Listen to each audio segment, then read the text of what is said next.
Om Sadashiva-Samarambham Shankaracharya-Madhyamam Asmadacharya-Paryantam Vande Guru-Paramparam Gurur Brahma Gurur Vishnu Gurur Devo Maheswara Guru Sakshat Param Brahma Tasmai Shri Gurave Namaha Om Sahana Bhavato Sahano Bhunakto Sahaviryam Karavavahi Tejasvinavadhitamastu Mahavidvishavahi Om Shanti Shanti Shanti.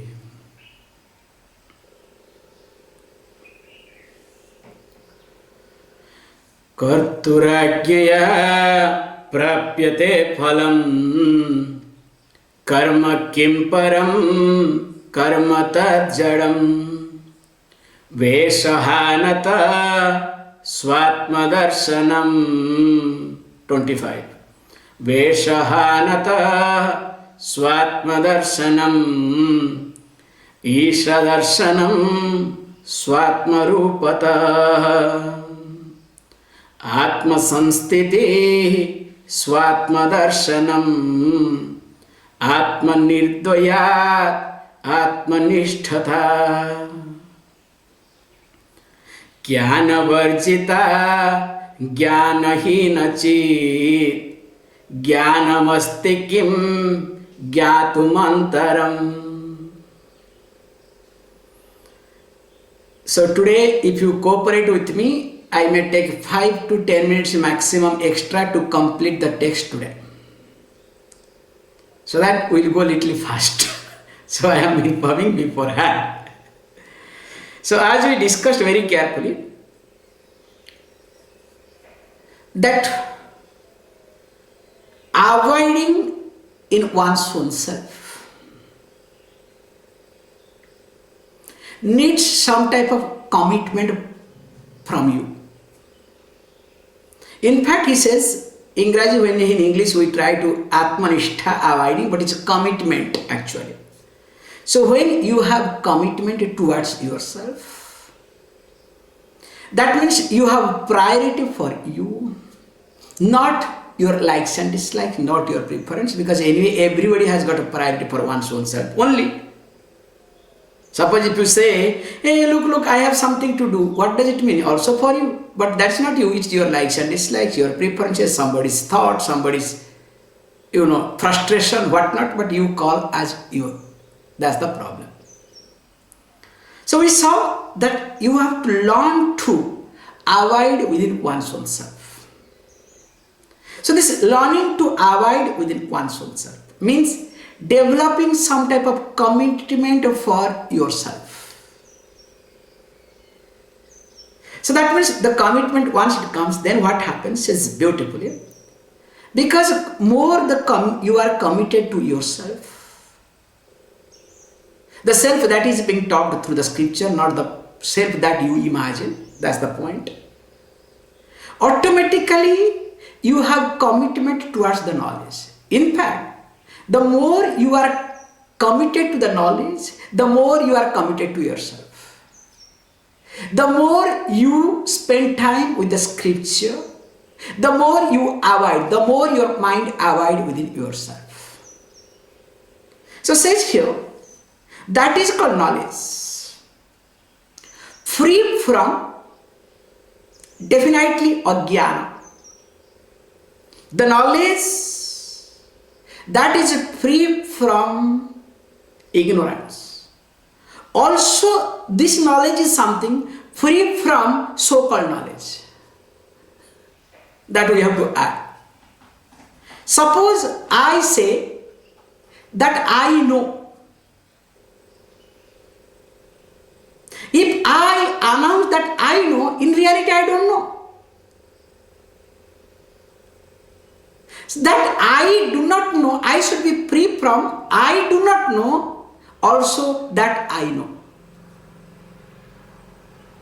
Because the moment I say I know, that means what? I am trying to talk about me who is different from me, related to the Vritti. Because it's like exactly the moment you try to explain what is silence, that means what? You have broken your silence. So silence is silence. That's why the teacher says what? Moment the teacher says, then you understand, okay. But if the teacher keeps saying silence, silence, silence, silence, that's another sound, another noise. So that's why this knowledge is something free from ignorance, which also called false knowledge that I know about me, myself. That is also ignorance. Ignorance is not, it's completely, against of or opposite of knowledge. So ignorance that I know about me wrongly, that is the product of ignorance. In fact, that is more dangerous. That's why once you know, he says, Jnana Vasti Kim, is there anything to know? Yasmin Jnate, by knowing which, everything is as well known. That's the beauty, that's the really beautiful thing to observe and understand. By knowing which, everything is as well known. Means there is nothing to know for a person. So that's why it says beautifully, this knowledge is something definitely never makes you to feel insecure in your life. The sense of insecurity is not there at home. And when the sense of insecurity is not there, definitely you are a different person altogether. That's why finally says what? When there is nothing to know, definitely you are not challenged for anything in your life. You are comfortable with yourself. So when you come to this called Sahaja Sthiti, what happens? Let us look at the next verse. Kim Saru Karturajnaya Kim Sarupam Ityatma Darshane. I think Kim Sarup, I am not getting the tune. I don't know what is happening to me. Abhyaya Bhava Purnachit Sukham Kim Sarupam Ityatma Darshane Abhyaya Bhava Purnachit Sukham. Kim Sarupam iti Atma Darshane. It says Abhyaya Abhavat Purna Chit Sukham. So if a person asks, okay, what is my essential nature? What is that me? What you are talking about it? What is that myself? Because I know who am I. But here, what do you mean by that? He says beautifully, that me is what? If I want to know, Abhyaya Abhava Apurna Chit Sukham iti. So what is that me? Who is Abhyaya? Free from Vyaya. Vyaya means destruction. So that means if I am someone free from destruction, that means nothing comes and nothing goes. If I think that I am angry, my anger comes, again goes away. So that is not me.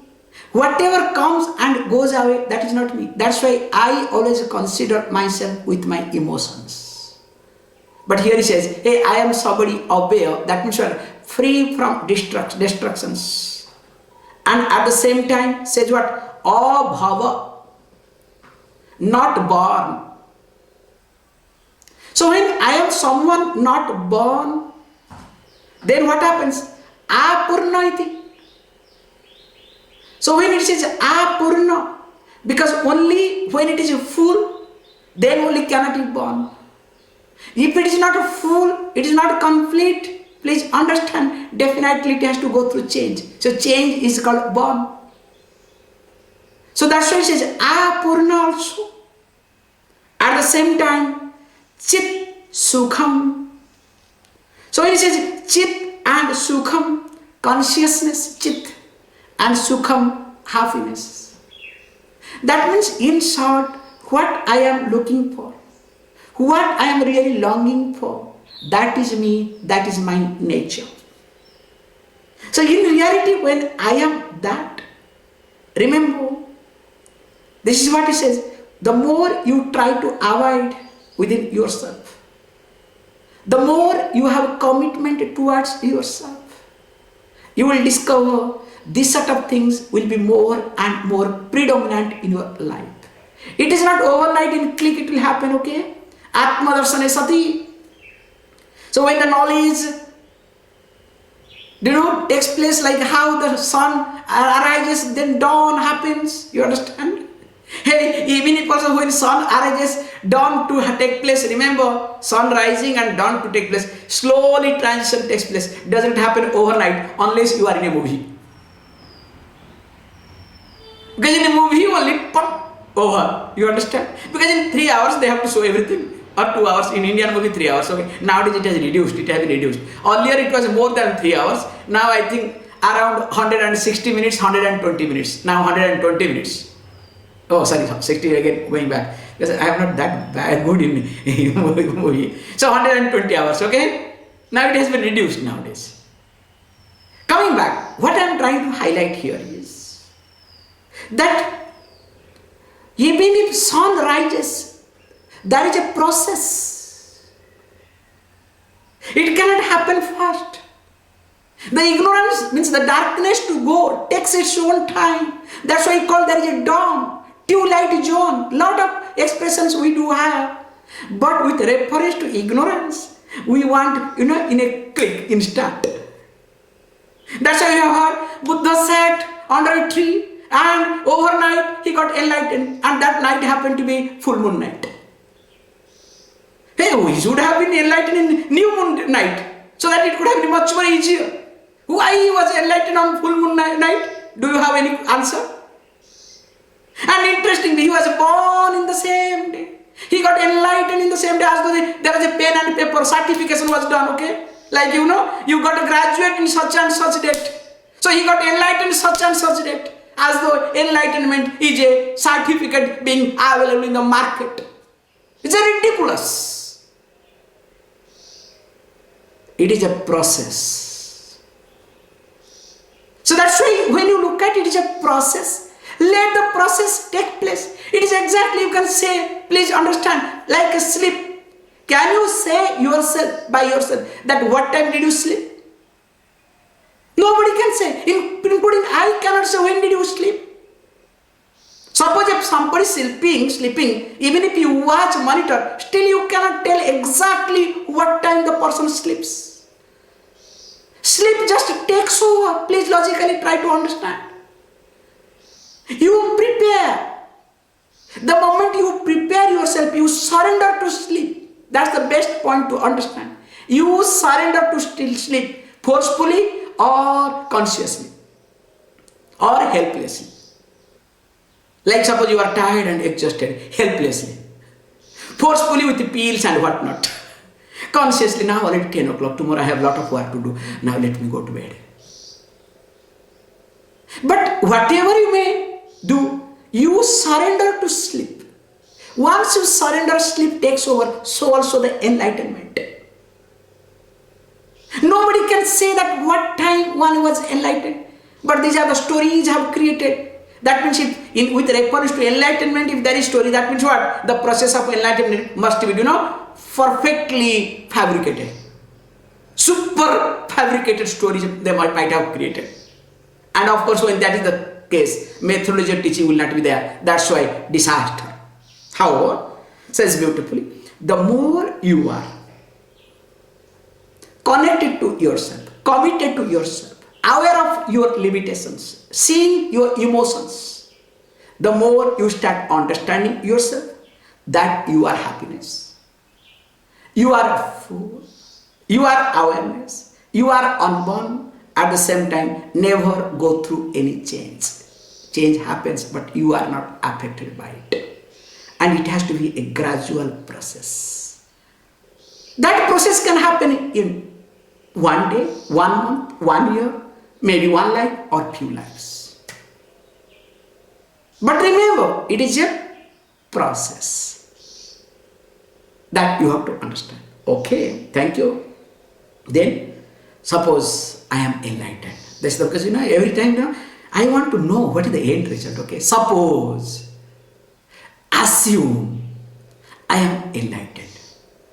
So what will I get? Will you please tell me? Because after all, I am interested to know what am I going to get out of it. Let us read. Bandha muktyati tam param sukham bindati jiva. I don't know why I am not getting the tune today. Maybe my mind is gone today somewhere. Karturagyaya prapyate palam bandha muktyati tam param sukham bindati jiva tu ji vastu daivika. So that is a little bit funny for me. I am not able to chant properly, okay? I am sorry, but I don't have any other choice. And you know, with this voice, this much I have chanted, it's a very big thing, okay? Always I go wrong. So somehow I have managed so far. It's a big achievement for me. I consider, okay? Whether you people consider or not, that's your problem. Because I know very well my limitations, okay? However, coming back. So what I am going to get out of it? Says beautifully, when a person is committed to one's own self, definitely that person will gain happiness. And what is that happiness? That is the beautiful point. The happiness is something bandha mukti aditam. Generally, we all are happy, or we look for happiness. Our happiness is conditional. So we say, being conditional, being conditioned with many factors, many ways. That's why what happens? Definitely, our happiness is not limitless. It is a limited happiness. Restricted, instead of limited, better to use the word restricted happiness, like restricted zone, you understand? Prohibited zone. Only few people are allowed few times. So our happiness is exactly like restricted happiness, being conditional. Here it says, because of commitment towards one's own self, the happiness is not a common happiness that people go through, that people really cherish for some time, but here is limitless happiness, because that is the nature of one's own self. And interestingly, in that there is no bondage, there is no liberation.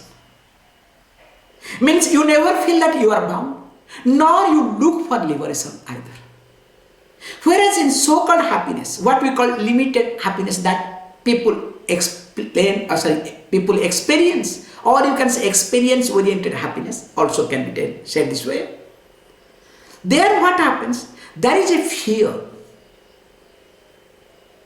When my experience is going to come to an end, whether I will be able to get it back or not, whether it will be repeated or not. That's why what happens? You want to grab as much as possible. You want to extend. That's why this experience-oriented happiness, including Ramana Maharshi case, we have discussed in details in his text, sorry to say. So, because he wanted to experience that near-to-death experience again and again. So always that will be there. So here he says, that experience which gives you strength, no doubt in it, then slowly it has to come to the knowledge. However, he says beautifully, here, to have this, let us say, enlightenment, he brings this word, that the person has to be a daivika, which is a really beautiful point. Jivaha tu daivikaha. Daivika means the one who is endowed with virtues, that to divine virtues. That means yama and niyama are there with the person, if not any other thing, in short. Unless there is virtues, unless you get up before class and take shower and put all this chandanam and whatnot, all these things, minimum thing if you don't do, Just to get up and okay, Swamiji is very class, especially for some of you, okay? Now 5 minutes people, okay, now Swamiji's class we have to ready. Then automatically you will not have virtues, nothing will enter, okay? Everything will go above your ears, above your head or brain. It will not enter at all. Because that freshness will not be there. So you need to see that freshness. For example, if I try to talk, suppose if I don't take bath, nothing, I'll come and take class. Will you like it? Any one of you? And I can say, I am Nitya Suddha. You understand? One person told me, I am Nitya Suddha. What is there to take bath? After all, I am Nitya Suddha. Nitya Suddha means, eternal pure. I said, yes, don't worry, if you are eternal pure, let me get something and throw on you. After all, you are eternal pure. I use very badly. Let me throw something on you. So after all, you are eternal. No, how can you do that? I said, after all, you are eternal pure. Nitya Suddha. All the desire to escape. You understand? That's why what is to be done is to imbibe, to develop certain virtues. Because how to imbibe, how to know that whether you have imbibed virtues or not? Number one, at any given situation, nobody should be able to point out anything. It's a very safest way to look at it. At any given situation, nobody should be able to point out anything. That means you are aware of yourself, your plus and minus, you are aware of the situation, and also you are aware of others' expectation. Can you see this point? So to make sure that nobody can point out anything. So the more you work on, you will discover you are tuned with the universal law. Forget about this universal law. First get tuned with your surroundings. Because if you are not tuned with your surroundings, that means you are lacking some virtues. I should not talk behind. Yesterday somebody joined in the class. It was a mess because the person could not tune himself to the surroundings. So what I am trying to say is, please try to understand the situation. So that's why unless you develop this, what to talk about this universal values and other things. That's why a jiva must be endowed with divine virtues. Then only this enlightenment will come. Or else what will happen is a new age concept, meditation is a meditation. Because in many ashrams what they do, and especially in yoga ashrams, all yoga ashrams, I don't know how they are crazy. Early morning there will be meditation. 4 o'clock or 5 o'clock. Then after meditation there will be yoga class. First of all, those who go attend to yoga classes and all these things, really gross fellows. Real gross. And morning meditation, stinking. Some of them they stink. They get up from the bed. I have seen all these things, okay? And they come with in India, in case I have seen, when they come to India, they will bring one cover, shawl, okay? Cover the head and sit. Sometimes they snore also. So when comes, then there is nothing. Om Shanti, Shanti, Shanti. Then the fellow wakes up, you understand? Sometimes they also sit, sleep, then somebody has to wake up. That also I have seen it, okay? Then after that they will go back. After going back, so nothing, some tea or whatever. No, sorry. This sort of places, no tea also will be available, okay? Because yogi na, you should not drink tea. Mamma mia, really, I have gone through in one place, I started shouting at, okay? I said, what nonsense is this? And anyway, then after that there will be yoga class. You literally sweat like anything. So many people do not take bath at all. So why to do? So after yoga class everything comes so hungry. I'm just telling you. Then there is no time to take bath. Then what happens? Eat also without taking bath. And they are called yogi. Certified yogi, okay? Not sacred yogi, certified yogi.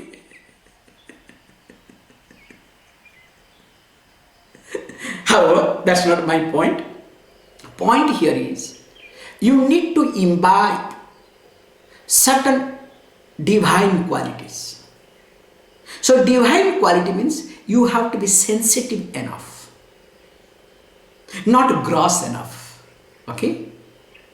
Divinity is there where there is a sensitiveness. That's why we say purity is a divinity. So purity both physical and also astral.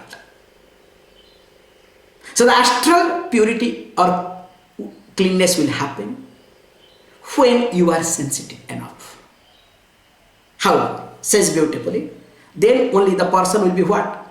Free from both bondage and liberation. Means the person does not look for liberation either. That seeking for liberation must be resolved. You are as you are. That sahaja sthiti should happen. Because if you look for always liberation, that means still you are working on, you are not it. Okay, if this is the case, I would like to know what is all about it. He says that is what the truth, that is the ultimate. With this, he starts saying, Aham apetakam nija vibhanakam mahadidam tapo ramana bhagyam. Aham apetakam nija vibhanakam mahadidam tapo ramana bhagyam. Mahadidam tapo ramana bhagyam. So he started where? And his strength was what? Inquiring into one's own self. So he says, then what happens? Aham apetakam. Apetakam aham iti. So apetakam means the destruction of the aham here is ego. How it happens? Through this self-inquiry. And in fact he says, mahad tapas iti. This is the greatest tapas, austerity. Because in austerity, you strengthen your ego. That I am a tapasvi, I am an austere person. I am a yogi. But here, you work on to destroy that fellow also.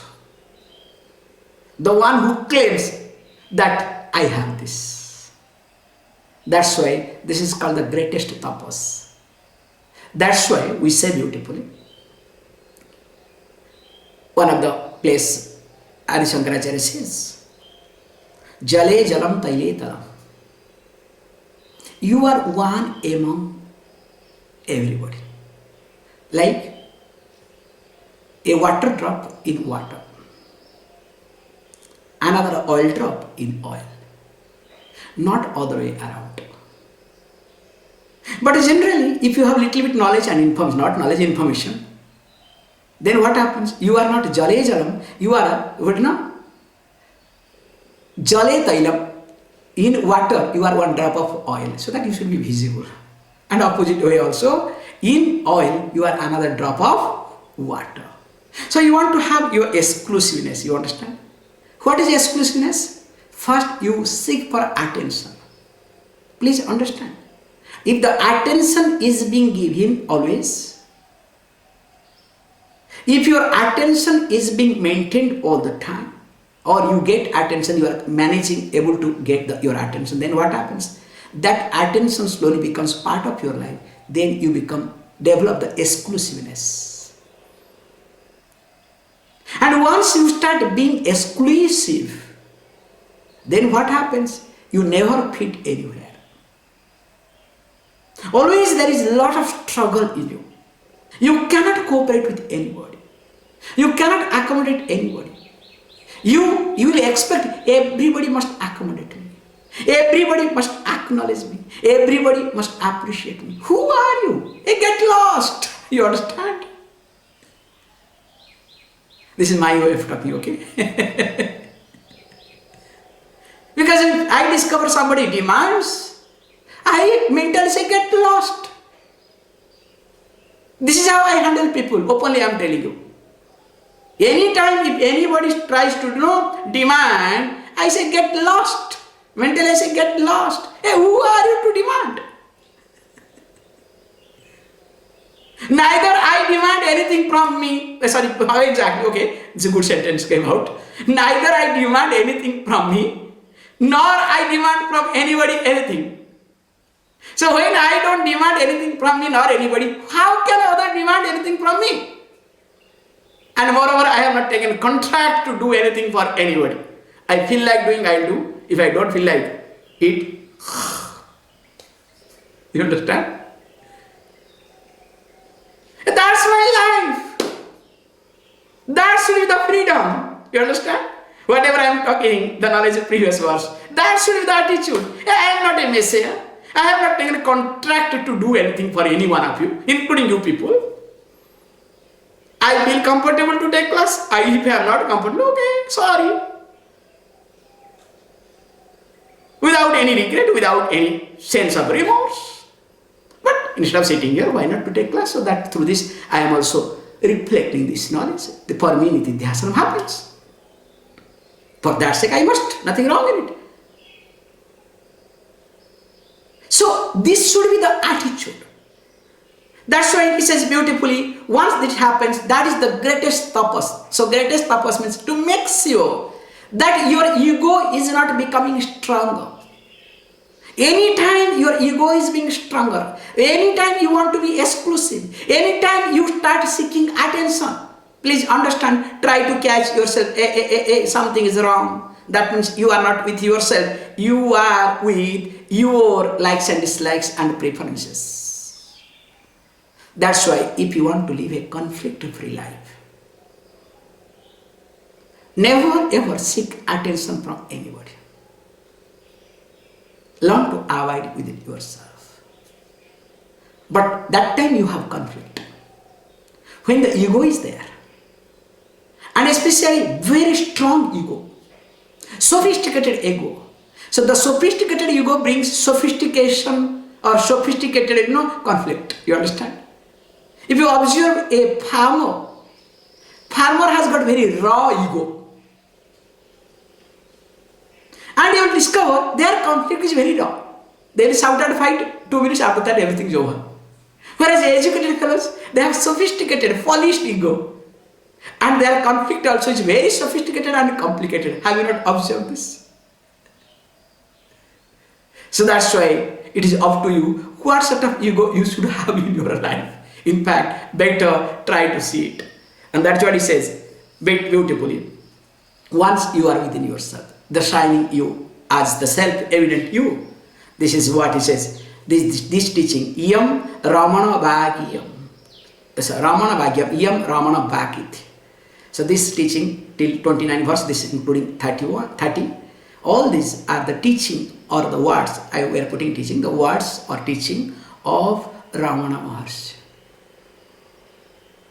So with this, we have completed this text successfully. So thank you very much, and we'll again go back and start. Please chant.